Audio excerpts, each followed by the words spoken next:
Basically what we're doing here today, guys, we're talking about how BG products make good products better. And the demonstration that we're going to show you now happens to deal with oil. We're going to use a simple thing called this bearing burning machine, and all it's really designed to do is to tear the garbage or to tear the crap out of a bearing. Pure and simple, that's what this machine does. It's a friction test. What we're going to show you here is how an oil, an everyday oil that's used by most or used by many, doesn't matter if it's Valvoline, Pennzoil, Quaker State, or whatever it happens to do, and how that oil happens to play on this friction machine. The best form of lubrication known to man is what we call hydrodynamic. Hydro means it's wet, and dynamic means that it moves. So we're going to pour a little of this oil into the oil bath, sufficient enough to where you can see that we have flow going over the bearing. What we're now going to do is we have a fresh bearing placed into the torque wrench. We're going to go ahead and apply pressure on this thing, just sufficient enough to make the bearing seize. And as we go ahead and apply this, you can see it gets pretty loud, and it gets pretty loud, and it gets pretty loud. Then all of a sudden, we're going to get to a point to where we stop. Now, I can't read that, but I'm going to have our able-bodied assistant, Mr. Ralph, take a look at that. Where are we at for foot-pounds, Ralph? About 22, 23. We're about 22, 23 pounds of pressure to where we stop it. I'm going to do it one more time, and you're going to see that it's going to go ahead, and all we're simply doing is squeezing out the lubrication. About 25. Again, all that's happening here is that we're forcing the oil out.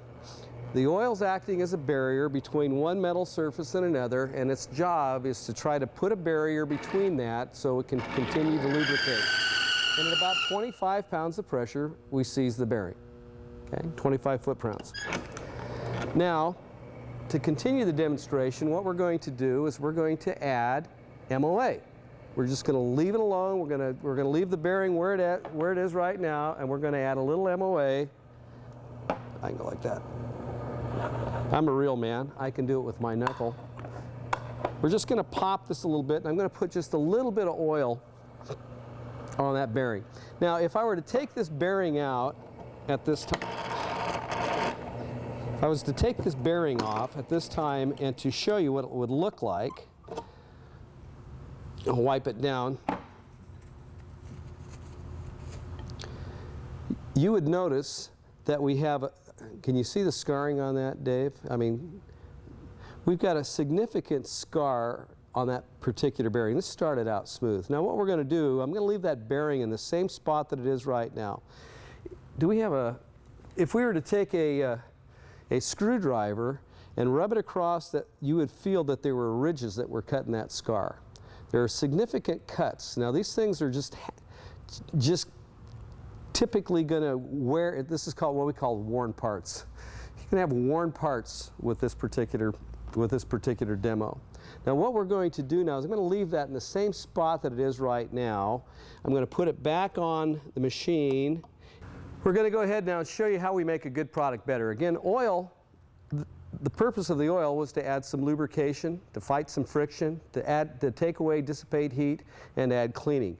MOA, this particular product, will do more than just a lubricant, but the purpose of this demonstration is to show you the lubricating capabilities and how we improve that in the oil. We're going to put just a few drops of MOA in. In fact, we can use this pipette to show you that we're not going to use large amounts.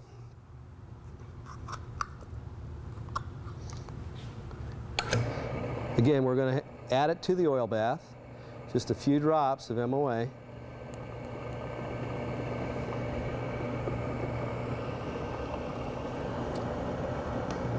We're going to take this to 25 pounds of pressure.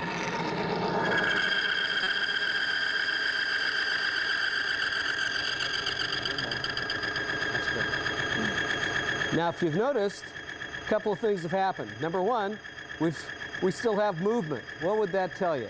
That would tell you that we've gone ahead and we've increased the lubricity in here. The friction modifiers in this particular product have gone ahead and added film strength to the oil. Now the goal here is not to seize the oil or to push this down until we have 400 or 500 or 600 pounds of pressure. is simply to show you what happens when we add it to motor oil.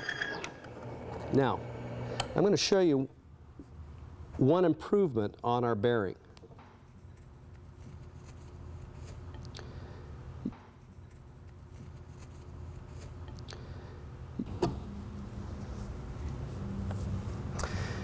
Before, where we had rough ridges in this cut, we now can take our screwdriver and the ridges become smooth. Now what's happened here is basically that we've gone ahead with the MOA and we've allowed the MOA to go ahead and work its way into the metal to where our rough edges become smooth. Call it magic, call it whatever you want, but basically what it happens here is that we're having a process take place where we're basically filling the gaps, those asperities in the metal, and that's what we're doing here. Now that's what happens if we start with a used vehicle. If we started with a used car, the question becomes would you rather have your parts smooth or rough? Would you rather have continued wear or would you like to seize the wear? And that's what this will do. Well, let me show you what happens now when we add MOA to a new vehicle, and we're going to do that simply by turning this to a new fresh spot, just moving your bearing slightly.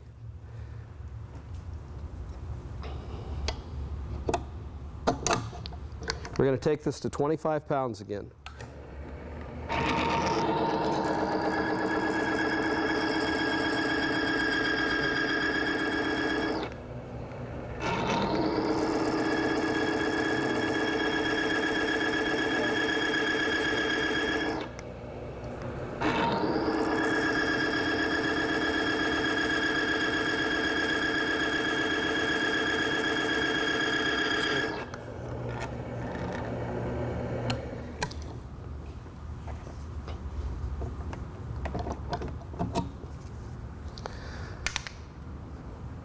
This is the worn spot when we started with oil only and then added MOA at a later date.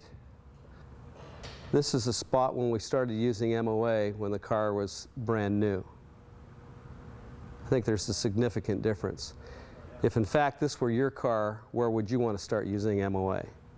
Before, when it's new, or after the wear processes begin? That's the demo.